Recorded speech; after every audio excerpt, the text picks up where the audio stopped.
open. I envisioned it to have trust, respect. I envisioned it to have the freedom for me to go to her if I have an issue, and especially because she didn't get along very well with my husband, so I never had the opportunity to go to her if I had marital issues. So I always envisioned that a mom and daughter was supposed to have an open relationship about it. So if I have anything that is a problem, I can go for advice. And even with the kids, I didn't feel like I could go to her for advice because it was always a lecture. So my vision was that I had that opportunity to go to her, and if I needed advice, she would give it to me without judgment, without critique or anything like that. It was more just talking to a friend. And I envisioned her to be a lot more supportive towards me. While doing the vision board, did it bring up some new things that you would like to add to the relationship? No, things that you never thought about? Not really, because there's been a lot lacking. So there's a lot that I had already over the years had resentment towards, that I felt I deserved and I needed as a child. So a lot of that came up that I was able to put down and look at. Did it give you confidence that what you are doing with your kids is positive? Yes, I felt a bit more relief that the points that I felt I've never had was points I'm making now sure that I implement. Okay. With having done the vision board and actually putting down in a picture form as well as words, did it make writing the letter easier? It definitely did. I feel like I was able to take the vision board and actually write paragraphs about the stuff that I was missing and the stuff that I needed to say to her, and also to make her aware that I had an expectation and have an expectation of what I would like a relationship to be like, and it gave a bigger picture to me of where things were lacking. Okay.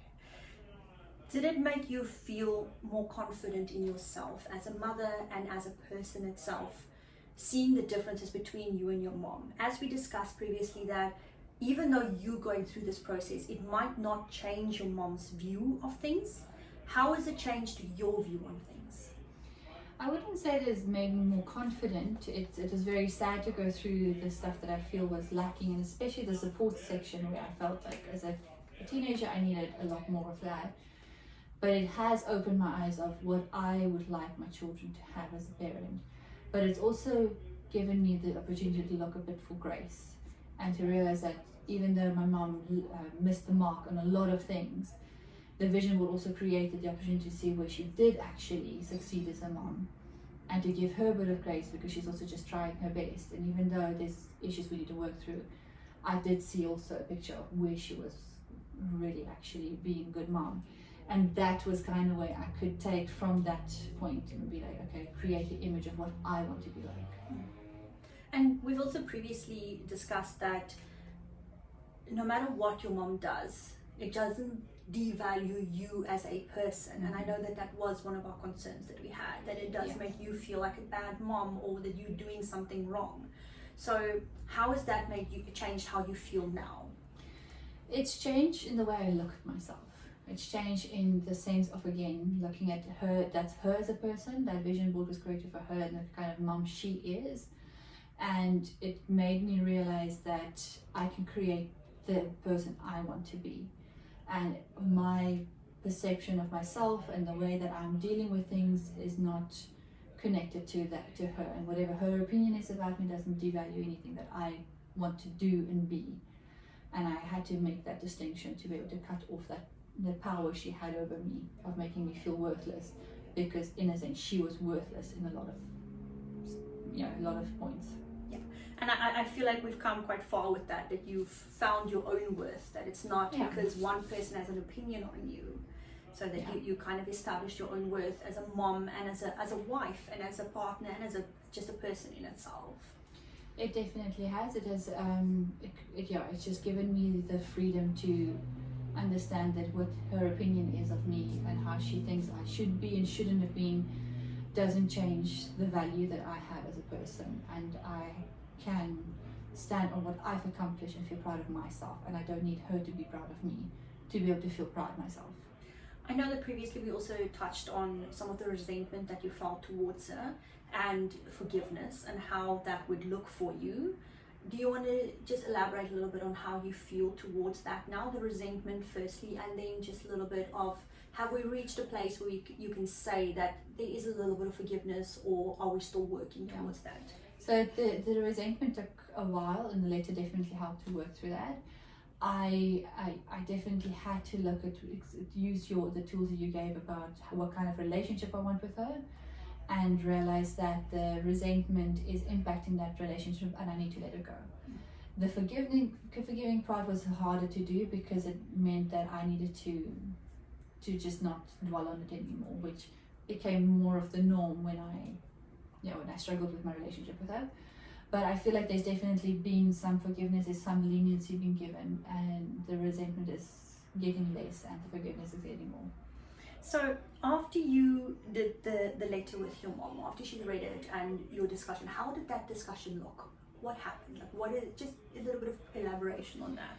So it was just me and her. I went to her house and we had a cup of tea each, and I gave her the letter and I said to her that, I preempted her. I did warn her that I wanted to talk about our relationship and I'm going to give her a letter to read. So I didn't want to blindside her. And I gave her the letter and she read through it, and like I said, there were some tears. And she apologized first. She said she's really sorry that it's come to this point, and she's really sorry for making me feel this way and for failing as a mom on her side. And she took ownership of a lot of the stuff that she's done, and she's explained a bit why she was behaving the way she was, and not excusing her behavior, because she did make that clear, but instead she wanted me to realize that she wanted more for me, and she couldn't accept that my husband was fulfilling the needs that I needed from a man and a partner, and she just wanted me not to suffer financially. And when I explained to her, but we're not really suffering financially, we're limited, but we're not suffering, she had to make peace with that. And I said to her that he's in my life, he has been in my life for a long time, and that I need her to accept him, even if she can't accept the fact that it's not the picture she had for me. She needs to accept that this is what makes me happy, and if that is what is important to her, then that should be enough. Okay, sounds like it was a good session. It was a very good session. Okay. She definitely, we both had a chance to speak, and we both had a lot to say, and we had a lot to work through, and yeah, it definitely worked out. Did you get an opportunity to set some of the healthy boundaries we discussed previously? I did. There was a little bit of pushback on that, and I explained to her that although she's raised her kids already and she's done exceptionally well, I have different views and values and to certain things, and I need her to respect that I'm trying to do the best for my kids just like she did for hers. And that was one of the biggest boundaries that I had to start with. And then the boundaries around my husband, we actually chatted prior to that on what he would like as a boundary as well, and he gave some input and what kind of relationship he would want from her, and I relayed that and gave both of our input and said, again, I understand that it's not the vision she had, but he is a decent man and she needs to start working on that relationship if she wants to still see us. So I did make it very clear that if she cannot accept him and accept the way that we are living and the kind of relationship we have, then we're not going to see her if she can't accept that. And I think that was the eye-opener to her, that I've had enough. What was her feedback on that? Her feedback was that she did apologize with the way she's treated. She acknowledged that it was different than the other siblings in-laws, and again she said that she would do her best to start looking for the good in him rather than focusing on the negative the whole time. Okay, perfect. So we also touched a little bit on building trust with her, and for you to be able to move on from here, you are going to have to give some kind of trust that she will change and that she's wanting to change. How are you dealing with that? I think that's going to take a long time. I think it's built and it's earned, and I think that although she's very eager to to work on this now and work through things. There still has been some commentary throughout since the last discussion I had with her, and I have to gently just remind her every now and again, it's like, we did agree to this and you need to keep up your side of the bargain so I can keep up with mine. Is she a little bit more open to that thing, if you are saying that? I wouldn't say that she's more open, but I think she has accepted that my no is a no. She's accepted that this is a firm boundary of mine, and she's respecting that. So she might not be completely open to changing her personality entirely, which is fine. But that was one of my biggest deals, was that even she can still have an opinion, but she doesn't have to share it. Throughout our sessions that we've had, I know that the main focus was on how your mom treats your husband and the boundary setting with the kids. How have you grown through these sessions? Like some of your personal growth? I feel a lot more stronger that I can actually say no.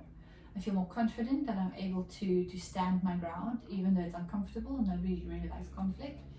But I had an epiphany moment where I realized that I've got to do this for my children.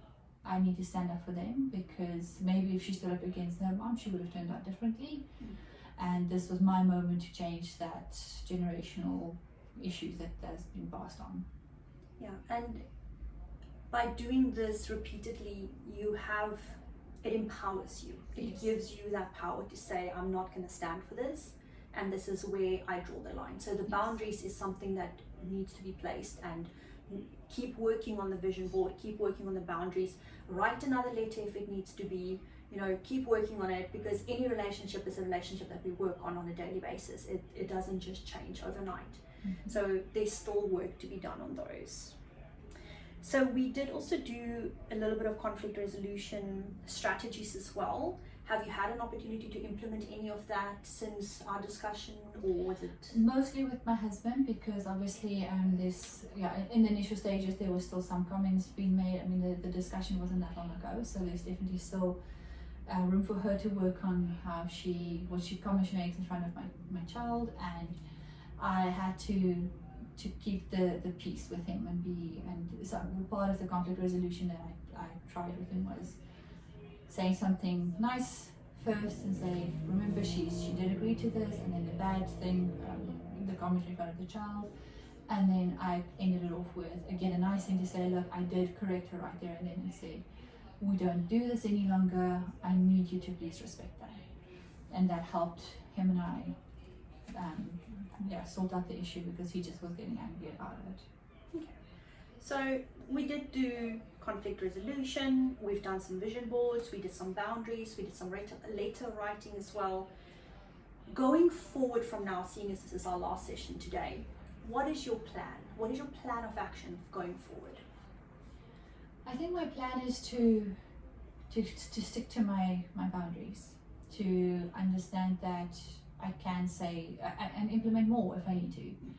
But I think the biggest thing, and the thing that has helped me the most, is being open with her and saying to her that actually, if you keep up with this behavior, we are going to cut ties with you. And just by vocalizing that gives me the power of in a sense, holding it over her and being like, I need you to do this, because we can't keep living like that. And that has been a big relief, because I always felt like I had to choose between my husband and my mom. And even though she was treating me badly, it was still family.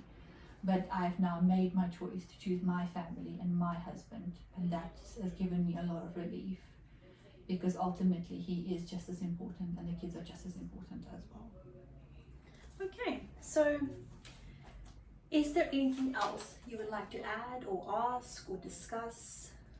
No, I think it's just that the strategies that we've talked about has really worked, and I'll definitely be using them going forward with all relationships, because I do think that it's important to visualize what kind of relationship you want with somebody.